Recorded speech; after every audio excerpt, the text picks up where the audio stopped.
Ikigai, bagian 1. Bayangkan kamu bangun pagi dengan hati yang ringan. Udara pagi masih segar, dan cahaya matahari belum sepenuhnya menembus jendela. Tidak ada rasa berat di kepala, tidak ada rasa malas untuk beranjak dari tempat tidur. Kamu tahu apa yang akan kamu lakukan hari ini, dan lebih penting lagi, kamu tahu kenapa kamu melakukannya. Rasa ini tidak datang dari keberuntungan semata, tapi dari sesuatu yang lebih dalam, tujuan hidup. Di sebuah pulau kecil di selatan Jepang, suasana seperti ini adalah bagian dari keseharian. Namanya Okinawa, salah satu tempat dengan jumlah penduduk berusia di atas 100 tahun terbanyak di dunia. Di sana kamu akan menemukan kakek nenek yang masih tersenyum lebar saat bekerja di kebun, nenek yang masih menjahit pakaian untuk cucunya, atau kakek yang rajin membuat kerajinan tangan untuk dijual di pasar lokal. Mereka hidup lama, sehat, dan bahagia. Rahasia mereka dirangkum dalam satu kata sederhana, ikigai. Ikigai bisa diartikan sebagai alasan untuk bangun di pagi hari. Alasan yang memberi semangat untuk menjalani hari, sekecil apapun aktivitasnya. Bagi orang Jepang, ikigai bukan hanya konsep, tapi gaya hidup yang dijalani tanpa paksaan. Ikigai hadir dalam setiap langkah, setiap pekerjaan, setiap hubungan sosial. Dan yang menarik, ikigai bukan soal mencari kebahagiaan semata, tapi tentang menciptakan alasan untuk terus bergerak maju. Para peneliti menggambarkan ikigai dalam bentuk 4 lingkaran yang saling bertumpuk. Lingkaran pertama adalah apa yang kamu sukai.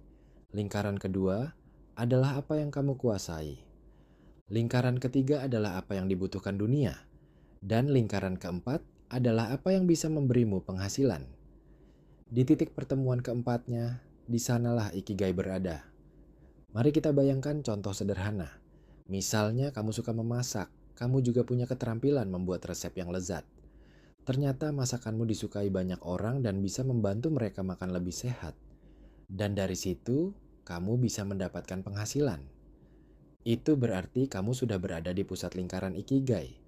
Namun jika hanya satu atau dua lingkaran yang terpenuhi, rasa puasnya tidak akan sama. Di Okinawa, banyak orang menemukan ikigai mereka di hal-hal yang tampak sederhana. Ada seorang kakek berusia 102 tahun yang setiap hari merawat bonsai di halaman rumahnya. Dia tidak menjualnya, tidak memamerkannya untuk mencari pujian. Tapi dia tahu bonsai itu akan bertahan puluhan tahun dan dinikmati oleh generasi berikutnya.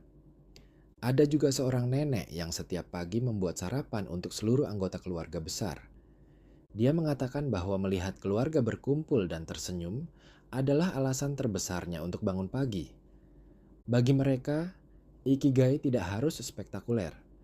Ikigai justru sering ditemukan di rutinitas kecil yang penuh makna. Menemukan ikigai tidak selalu mudah. Kadang kita tahu apa yang kita sukai, tapi kita tidak menguasainya.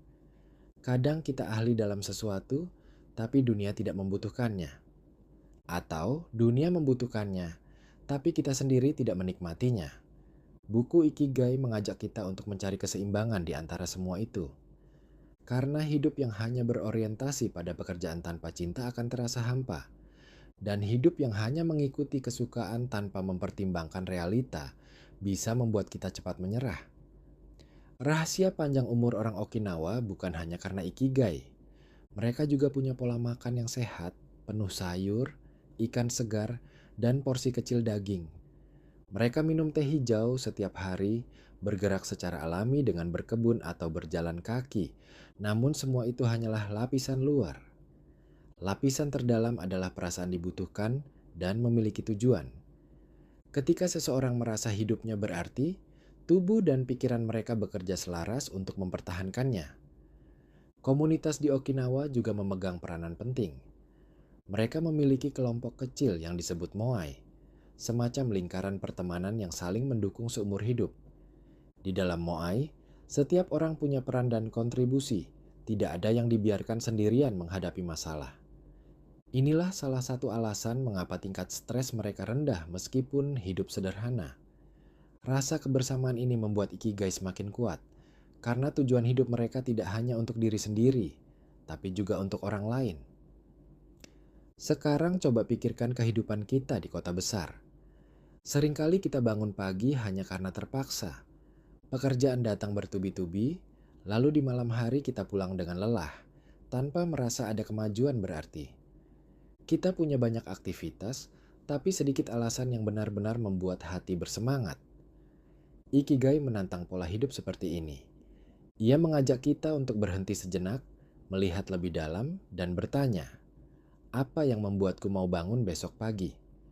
Bagian pertama buku ini menekankan bahwa menemukan ikigai bukan tujuan akhir, tapi perjalanan yang terus berkembang. Ikigai tidak harus ditemukan di usia muda. Banyak orang baru menyadarinya di usia parubaya, bahkan ada yang baru menemukannya di masa pensiun. Yang penting adalah mulai mencari dan membangun dari hal kecil. Ikigai bukan hanya tentang karir atau uang, tapi juga tentang kontribusi dan rasa puas karena memberi sesuatu yang berarti untuk orang lain. Di bagian kedua nanti, kita akan membahas langkah-langkah praktis untuk menemukan ikigai kita sendiri. Mulai dari mengenali apa yang benar-benar kita sukai, mengasah kemampuan, mencari tahu kebutuhan orang lain, hingga mengubahnya menjadi aktivitas yang memberi makna setiap hari. Karena mungkin saja ikigai kamu sudah ada di sekitarmu, hanya saja kamu belum memperhatikannya. Kalau bagian ini membuat kamu mulai memikirkan alasan bangun di pagi hari, jangan berhenti sampai di sini. Di bagian kedua, kita akan masuk lebih dalam ke cara-cara menemukan dan memelihara ikigai. Klik video selanjutnya di playlist Menjelajah Buku, dan mari kita lanjutkan perjalanan ini bersama.